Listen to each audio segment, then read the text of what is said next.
مروت صاحب، یہ 27 سپٹمبر کی جو لانگ مارچ کا اعلان ہے، بڑی دور کی ڈیٹ دی ہے انہوں نے. Is the party actually serious about it? بہت شکریہ جی، تھینک یو سو مچ. یہ لمبی تاریخ پہ تو پارٹی کے اندر تنازع بنا ہوا ہے، اور 2 دن سے جو ہیں 27 ستمبر کے اس لانگ مارچ کی جو عوامی سطح پہ پی ٹی آئی سے وابستہ سوشل میڈیا اکاؤنٹ نے جو تصدیق کی ہے، اور جو انہوں نے وزیر اعلیٰ خیبر پختونخوا اور اس کے کابینہ کے وزراء کے حوالے سے جو ایک کیریکٹر اساسینیشن کمپین لانچ کی ہے، اس سے یہ واضح ہوتا ہے کہ ابھی اعلان ہوتے ہی پارٹی جو ہے وہ تقسیم شدہ دکھائی دیتی ہے.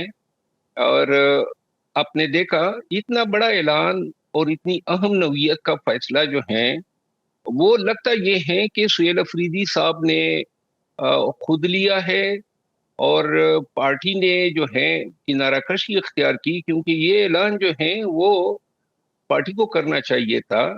وزیر اعلیٰ کو جو ہے اس میں جھونکنے کی تک نہیں بنتی ہے، لیکن پارٹی نے جو ہے ان کو شاید اندازہ ہوگا یا یہ خائف ہوں گے کہ اگر لانگ مارچ نہیں ہوتا ہے تو پھر ملبہ ان پہ گرنا ہے.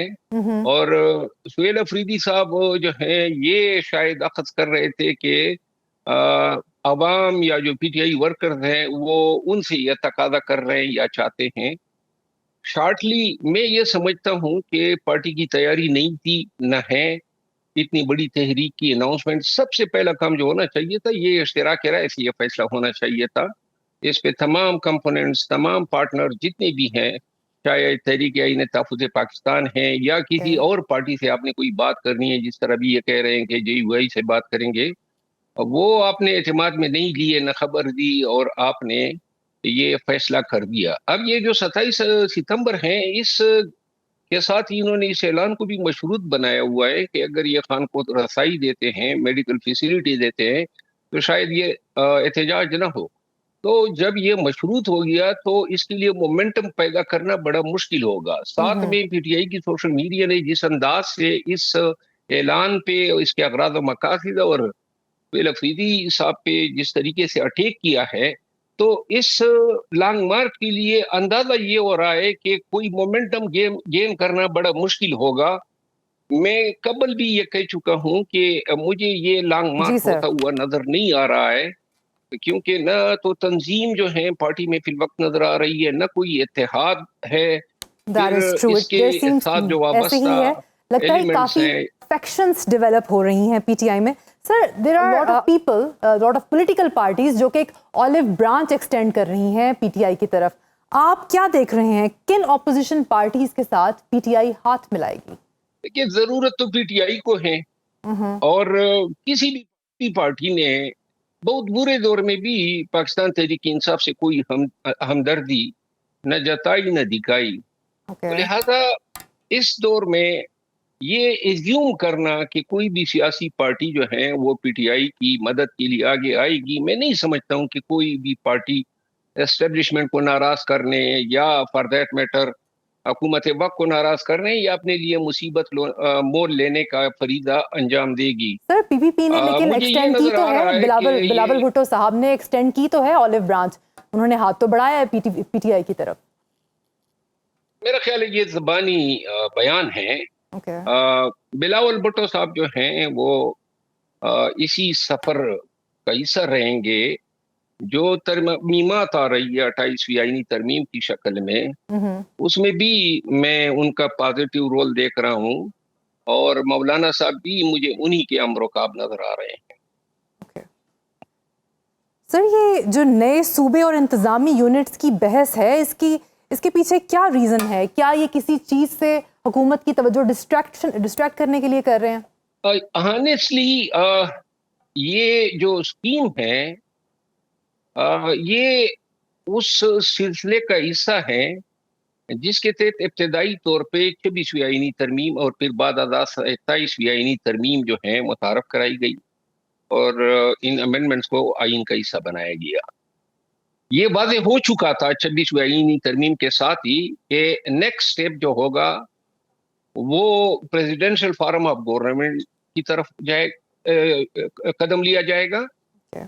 اور چونکہ پریزیڈینشل فارم آف گورنمنٹ کی آسانی کے لیے، سہولت کے لیے ضروری تھا کہ یونٹس بڑھائے جائے، جو ووٹ ڈالنے والے ہوتے ہیں صوبوں کی تعداد بڑھائی جائے.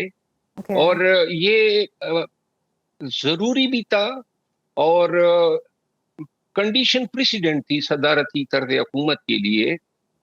تو چونکہ ابھی 2-2.5-3 سال تقریباً رہتے ہیں اس اسمبلی کو پورا ہونے میں، Okay. تو یہ جو 28ویں آئینی ترمیم ہے، علاوہ دیگر اہم نکات کے، اس میں یہ نئے صوبوں کا قیام اور صدارتی طرز نظام کے الیکشن کے لیے امینڈمنٹ ہوں گی. جو سیاسی پارٹیاں ہیں، پی ایم ایل این اور people party, P M L N کا تو اب واضح نظر آ رہا ہے کہ وہ شاید اب کمپرومائز کر چکی ہے. Okay. اور پیپل پارٹی بھی جو ہیں جلد یا بدیر جو ہیں اس کا حصہ بنے گی، کیونکہ دونوں پارٹیوں کی مجبوریاں ہیں.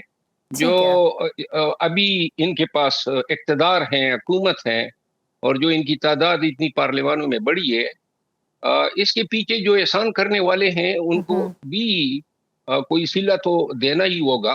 اور میرا خیال ہے کہ یہ وقت ایسا ہے سیاسی پارٹیوں کے لیے، بالخصوص پی ٹی آئی کے لیے، کہ وہ اس ڈیبیٹ کا حصہ بن جائے. اور چونکہ خان صاحب نے خود ہی زیادہ صوبوں کی کریشن کی یہ بہت بڑے دائی رہے ہیں، بلکہ یہاں تک کہا تھا انہوں نے کہ میں ہر ڈویژن کو صوبے کا درجہ دوں گا. یہ 2022 میں ان کی کیمپین تھی. صدارتی طرز حکومت پہ بھی خان صاحب جو ہیں ایک پازیٹیو سوچ رکھتے ہیں اور اس کو پلیٹ کرتے آئے ہیں. تو لہذا یہ نظام کے لیے بھی اور حکومت کے لیے بھی ضروری ہے کہ پی ٹی آئی کو جو ہے وہ کم بیک کرے، راستہ دے دے. اور پی ٹی آئی جو ہے اس کو بھی اس مباحثے کا حصہ بننا چاہیے، تاکہ جتنا سر آپ نے ابھی ذکر کیا تھا کہ ابھی حکومت کے 2-2.5 سال رہتے ہیں. آپ کے خیال میں یہ حکومت 2-2.5 سال پورے کر پائے گی یا یہ گورنمنٹ اپنے اختتام کو پہنچ چکی ہے؟ دیکھیے، اگر بالفرض ہم یہ دوں کر لیں جس طرح خدشات ظاہر ہو رہے ہیں، اگر یہ گورنمنٹ اختتام پذیر ہوتی ہے تو کون حکومت کرے گا؟ اور تو کوئی آپشن ہی نہیں ہے.